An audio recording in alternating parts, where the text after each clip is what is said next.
నాకు సంబంధించినంత వరకు జీవితం అంటే మనల్ని మనం అధిగమించేందుకు దొరికిన ఒక అవకాశం. మనల్ని మనం అధిగమించడం అంటే మంచి మానవులుగా రూపాంతరం చెందడం. అంటే మనం వికాసం చెందడం అని కూడా అర్థం. ఇదే మానవ పరిణామం. How to bring about evolution at a human level? మానవ స్థాయిలో పరిణామం ఎలా చెందాలి? అలాగే మానవ స్థాయిలో దేన్ని సుసాధ్యం చేసుకోగలం అని తెలుసుకోవడమే జీవితం.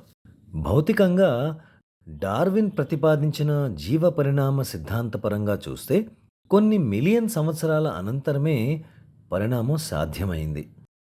కానీ ఇప్పుడు మన వద్ద అన్ని మిలియన్ సంవత్సరాల సమయం లేదు. కాలంతో పాటు మనకు వయస్సు పెరుగుతుంది.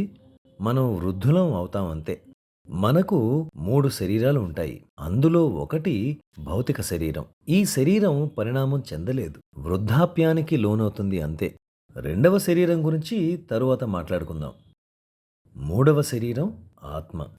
We call in Shastras causal body or Karan Sarir. శాస్త్రాలు దీనినే కారణ శరీరం అంటాయి. ఈ ఆత్మ లేదా కారణ శరీరం ఇది ఎన్నటికీ పరిణామం చెందదు. ఎందుకంటే కారణ శరీరం పరిపూర్ణమైనది, మార్పు చెందనిది. పరిపూర్ణం అయిన దాన్ని ఇంకా పరిపూర్ణం చెందించలేం కదా. तो ये 3 बॉडी में से स्थूल शरीर तो इवॉल्व नहीं हो सकता है. ఈ 3 శరీరాలలో స్థూల శరీరం పరిణామం చెందలేదు, కారణ శరీరం కూడా పరిణామం చెందదు.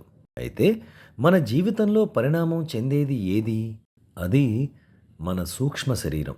సూక్ష్మ శరీర పరిణామం గురించి తెలుసుకోవాలి అంటే ముందుగా ఈ సూక్ష్మ శరీరం దేనితో తయారయ్యిందో తెలుసుకోవాలి. సూక్ష్మ శరీరం 4 విషయాలతో తయారు చేయబడిందని మన ఋషులు చెప్తారు. అవి చిత్తము, మనస్సు, బుద్ధి, అహంకారం. तो ये 4 का एवोल्यूशन होएगा. ఈ 4 పరిణామం చెందినప్పుడు మాత్రమే మనం పురోగమిస్తాం.